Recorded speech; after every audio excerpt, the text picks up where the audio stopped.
Hello, everyone. My name is Martin, and I work with B2B companies who are expanding internationally through SEO and structured data and marketing systems.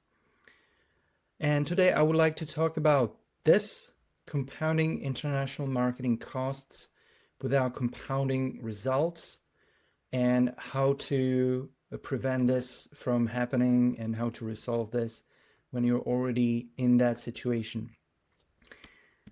So over the past 16 years, I've been working with B2B companies. I've heard all of those claims about international expansion, like markets are more expensive internationally, so everything has to be more expensive, or we need to invest more because essentially with every market we are starting from zero, or starting from scratch. ROI must be slower, or even like those that are patient win the game. But what if I told you that costs don't compound because of how markets behave exactly, compound because wrong decisions are being made and are not redecided? And of course, internationally, imperfect decisions tend to scale more easily because you have ambition, and you also lack fast market feedback and reliable experience to kill those decisions early. This is, in my experience, it's not just an inconvenience having like compounding costs and very little room for growth. It's actually pretty dangerous when it comes to company growth, right? And let me explain why this might be dangerous. Because of one thing that you need in order to be able to scale, and that is profit.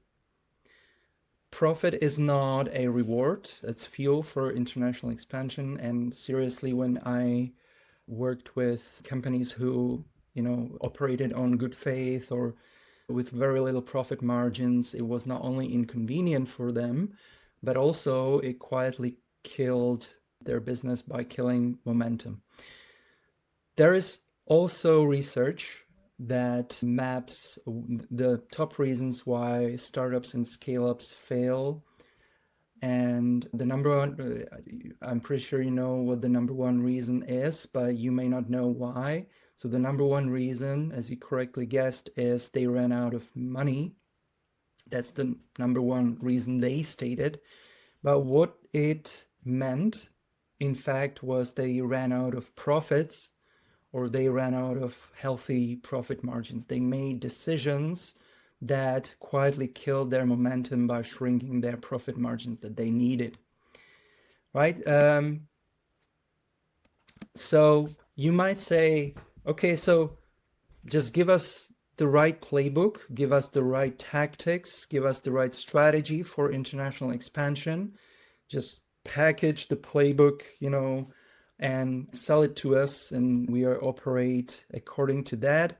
Well, that might work, but in most cases it fails because essentially every company is different, and playbooks don't tell you these three key things that you need to know. And these three key things that you need to know are when to stop certain activities. For example, kill the website rebuilt in month 4. The second one is when to scale. So double down on LinkedIn now, or when ROI hits a certain point. And the third thing is how to sequence things, how to actually make like a roadmap to make, basically. So, for example, optimize our Wix website first before the complete rebuild, after the website is validated by the market. Most companies actually make decisions intuitively, which is another thing that kills their momentum. So if better tactics or tools or strategies don't fix this, what does it fix? So what the missing piece it is not, as we said, it's not a new playbook. It's not a new AI tool. It's not even like more data. In fact, you need one thing that is a decision layer. So a person, ideally, making certain decisions, even like not uncomfortable decisions. You need also interim accountability. I'm going to explain that in a moment. And you also need a vendor independent system. And in my experience, that works the best when there is an interim CMO installed specifically for your growth phase. You might say also like, but we already have smart people. In the next minutes in this presentation, I'm gonna show you 3 examples of decisions, of critical decisions that a specific company that made, that I worked with. It was a startup company in Prague that they were made by smart people, but luckily were reversed in the right time. However, when those decisions have been made, they would have pretty serious consequences when it comes to, it will have cost them a lot of profits, a lot of money in their growth phase. One of the examples was when I worked with this startup company. They are a software as a service company, and they wanted to expand internationally. So they decided to migrate from their current Wix, at the time their website that was built on Wix, to a custom-based solution at that time because of like various reasons. And this was actually proposed by their developer who actually developed their software. And that would definitely make things easier in the long run. So what they would need to do is basically scrap the old website and start building a new one, or start building a new one in while the old website is still running, and then at a certain point switch to the new design, switch to the new website, and see what happens. Another example of a decision they made was choosing a local emailing platform when expanding globally or expanding internationally. And again, this decision sounded really reasonable, right? It was really sound. The arguments were really sound. Like they were operating on MailChimp at the time, and MailChimp didn't offer them enough customization options, didn't offer them enough integration options. They needed to integrate with their current CRM system. They needed to integrate with the app to be able to kind of like share the behavioral insights that the website collected and kind of like transfer those insights into the emailing platform. So they proposed there was one local emailing platform that could do all of that. So they decided to migrate to this local platform early to avoid like data pileup and complicated migration and like data mappings and these kind of issues. And the third one was transferring completely to server-side tracking. So for those who are familiar with GTM, Google Tag Manager, and events tracking, Google Analytics events, these are behavioral events that users make, and they needed to kind of like track those. There were clicks on a button, scrolls, clicks on a specific section on the website, clicks in some clicks inside of the app. And they decided at one point that Google Tag Manager is not offering them enough options, and it's actually like serving them like limited data. So they decided to scrap that completely and transfer to their own custom solution that the developer at the time proposed. So these were all decisions made by smart people. They were kind of like the right people in the right team, basically, but they kind of like what those examples had in common, they lacked this like unified voice which would be an interim CMO making those decisions or making ultimate decisions, because the developer could have proposed anything, and other people could have proposed anything really, but there was just this one layer, this decision layer missing, that would kind of like help them navigate through all of these like complexities, and based on their experience make the right calls and the right decisions to be able to like kill those decisions early enough, and also gain evidence for this is working, this is not working, this will scale, this will degrade over time. So I actually made a few models regarding those decisions, individual decisions. And don't get me wrong, these weren't only those 3 decisions that I encountered. These are just examples, but there were like, I would say, dozens of decisions being made on a monthly basis, especially those that affected their growth, their marketing, and also those that don't look like marketing decisions on the surface, but totally do affect how their marketing is performing. So on the y-axis, you have like a bottom line, basically cash, and this is also including potential gains and also potential losses, right? So all of that, like missed opportunities, like missed growth opportunities, as well as actual costs, are mirrored here, okay? And this is a timeline basically at the end of month 12. So I modeled that at the end of month 12. So the red line is when they did go for the custom website rebuild. And the green line is the same Wix website for another 12 months, just some optimizations, okay? So realistically, when they build the custom website, even with AI technologies and everything, you need to strategize, you need to plan the content, there's a lot of things you do at the beginning. So at the beginning, the costs are the highest, right? And over time, when they launched the website, it started doing something, but compared to the old website, there was just one thing.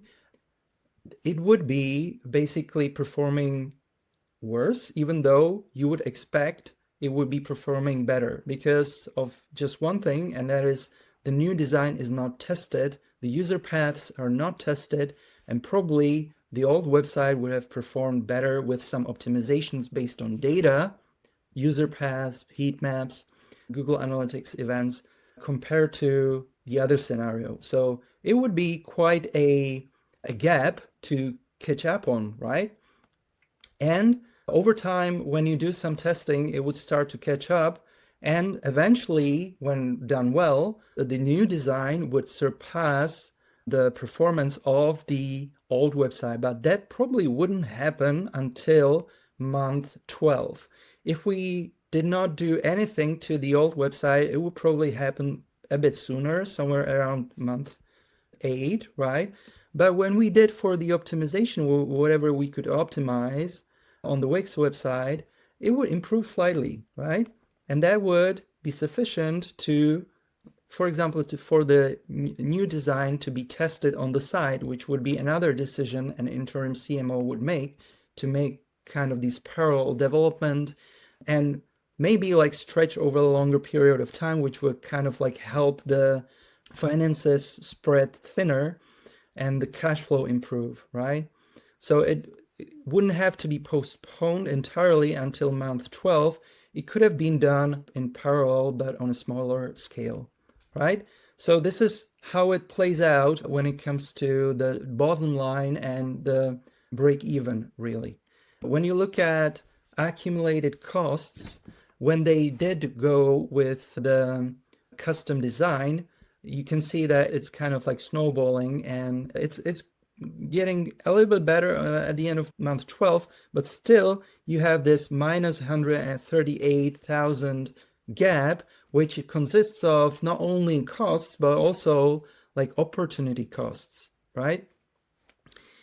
So that's a model I created for other for those other examples, for those other decisions, you have the website rebuild, which they didn't go for, as I said.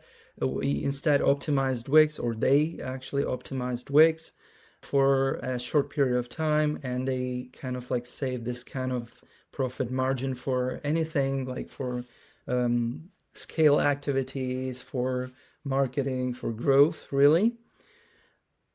The server side turned out to a GTM hybrid, meaning that they partly implemented the server-side tracking and used GTM along with that.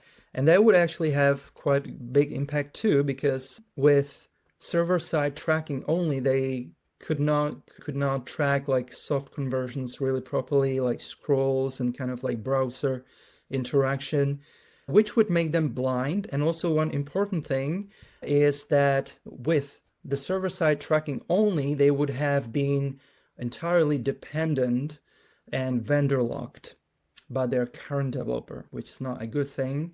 And that would slow them down big time, because in the growth phase, what you need to do when you need to track something that happens all the time, when you have to track something new, you actually need to set this up, set the tracking rather quickly in a matter of days, maybe hours. When campaigns are rolling, you cannot really afford to wait for your developer to come back from Bali or from whatever to kind of like implement that, okay? So that's also opportunity costs mainly. Local email provider, that's pretty straightforward, right? Even though some things would improve, the gap is not like that high. However, it's high enough, it's wide enough, because you would have lost on open rates, delivery rates. International email providers have good reputation for a reason, and no local email provider could compensate for that. It would have worked locally, but not globally. That's the thing. And this decision was actually had a wide consensus, to my surprise, gained like it was kind of unanimous across the team to go for the local email provider, to my surprise, right?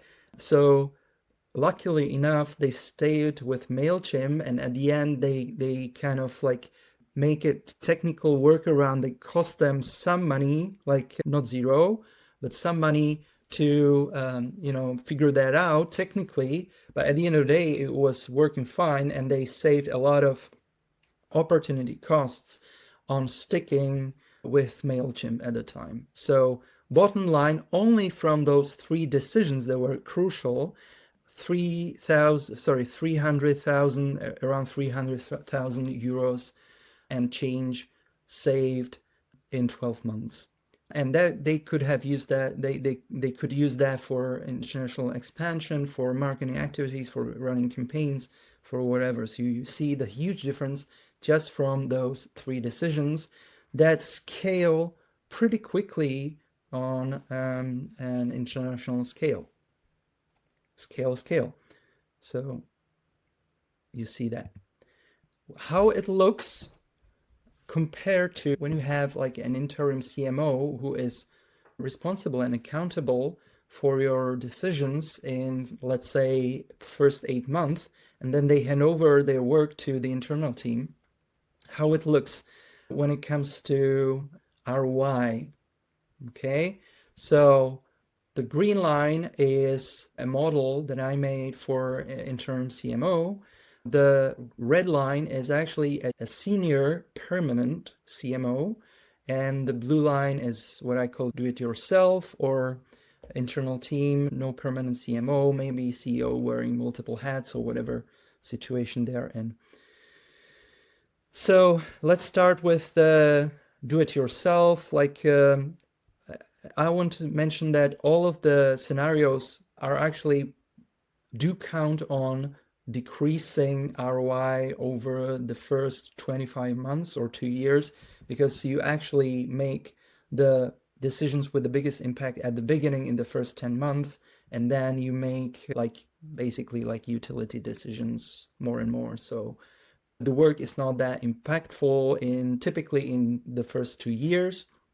So that's why it's all decreasing in efficiency or in ROI. So every dot represents one decision, right? On average. So the blue line, do it yourself, is basically you stay inefficient all the time. So it's like you make some efficient decisions, but because you lack enough experience, or the scenario lacks enough experience, you basically like are doing only operations, not that much of strategic work. Whereas the permanent CMO starts really promising and quickly becomes the bottleneck, overwhelmed by operational responsibilities.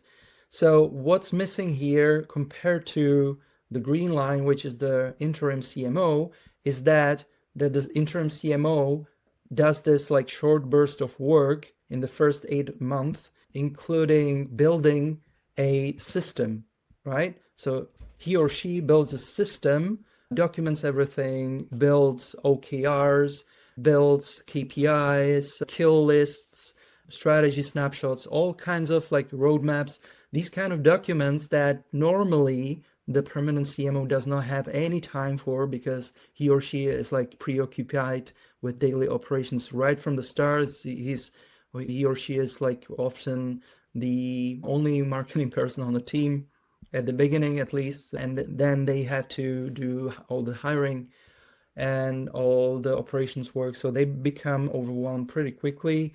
Whereas the interim CMO scenario, as I said, is like a short burst of activity in the first 8 months or so. Whereas he or she has time to build all the system and then hand over to the internal team, meaning you gain additional advantage of like reduced costs here because the interim CMO leaves, right? And the team is still lean, meaning they could make decisions on the go, but they have this system that is built by a senior person in the first place. How it looks profit-wise.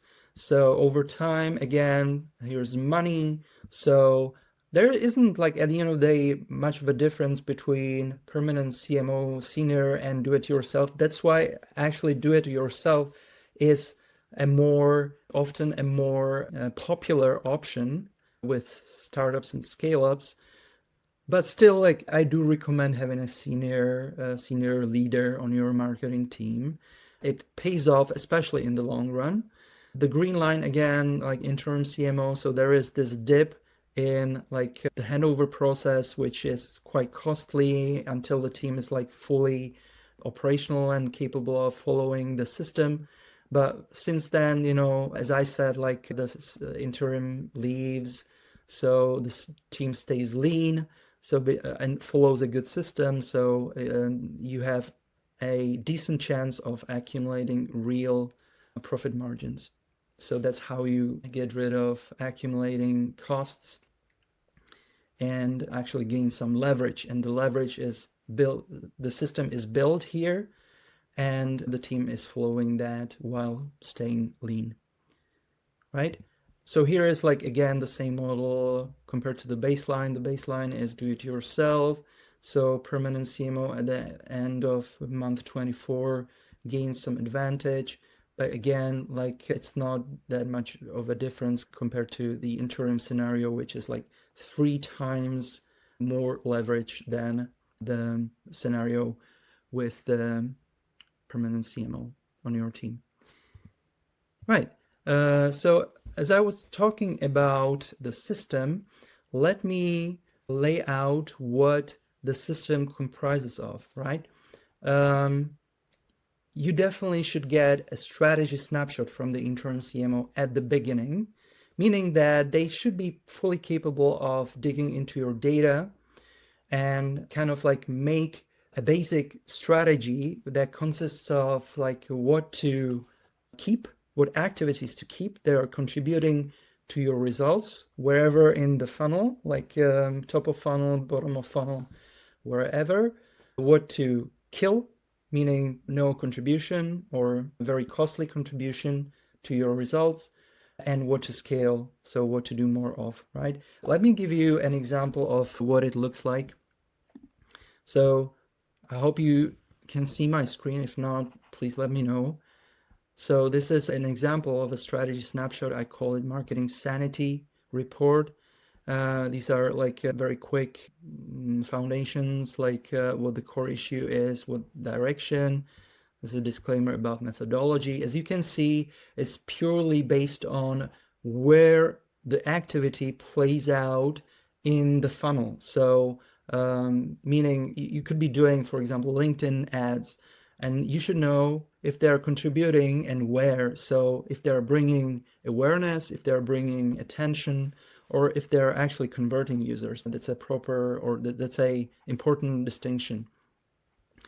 And as a result, you can see the individual activities divided to parts like bottom of funnel, top of funnel, middle of funnel, and evidence for this. So this is the evidence that the interim should be able to pull out from your data.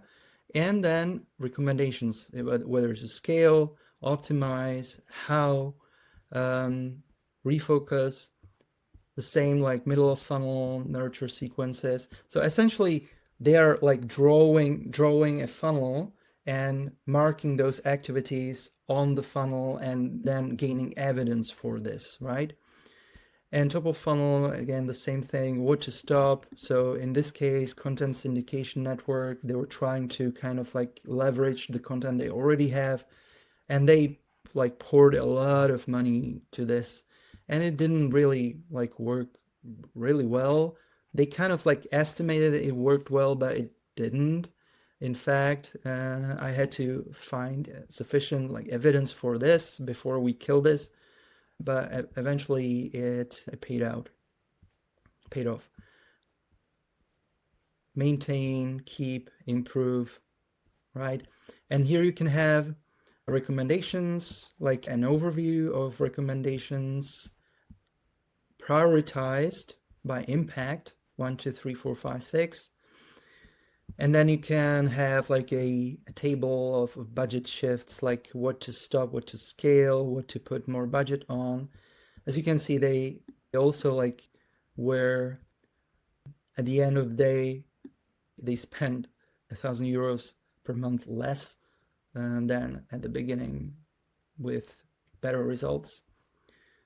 Review checklists, KPIs, timeline, and then geographic expansion and what tactics they are already using to use for international expansion, because you cannot really copy paste it, right, when entering a new market. Right, so that's a marketing sanity report, like a strategy snapshot. Also, a decision roadmap with context is partly what I showed you in the sanity report. Kill list, very important. So a document saying we tried this and this and that, and we kill that because of like the lack of performance in that sense. It's very important for the team to be able to see what worked in the past, not to make all those decisions again, or modify them properly and mitigate the risks. OKR alignment, my favorite part. So you can have a table like this, right? And you can have like a list of activities here as well with the budgets, their descriptions. And when you have like real KPIs, a few KPIs, not like a ton of them, but just a few, just the key ones, hence the name, you can then build OKRs, objectives and key results. So you can put, essentially explained simply, you can put deadlines or due dates on those KPIs, and thus you can get objective and key results by a certain period of time. And then you see what to pause, what to keep, what to scale when the time comes, right? So you have like kind of like a decision tree for your current decisions, and you're revisiting them. So this is like kind of like the system, transition notes, and also one important thing is hiring or onboarding guardrails. So the interim could be expected to help with hiring and onboarding when it comes to when you don't have the full team that you want to have or that you need to have. So you might want to like do some hiring on the go, and the interim CMO is totally the person who should help you with onboarding of your new CMO or marketing manager or head of marketing, because that's essentially a logical step when you want to transition to transit the work to someone. You need that someone, right? So what the logical next step is, if you suspect that there is something fundamentally missing or something structural is compounding in your system and you're not sure why, but you're still not ready to make that decision of hiring or not hiring an interim CMO, you would like to have a data-backed document that will tell you exactly like what activities to keep, what to scale, what to reduce, perhaps. I already dropped the link to the booking link for my marketing sanity report in the chat. So feel free to explore that, and you'll find more information in that link, right? So that's it from me. Let me switch over to the Q&A. Just give me 10 seconds to pull up the questions and I'll be right back. Okay, so see you in the Q&A.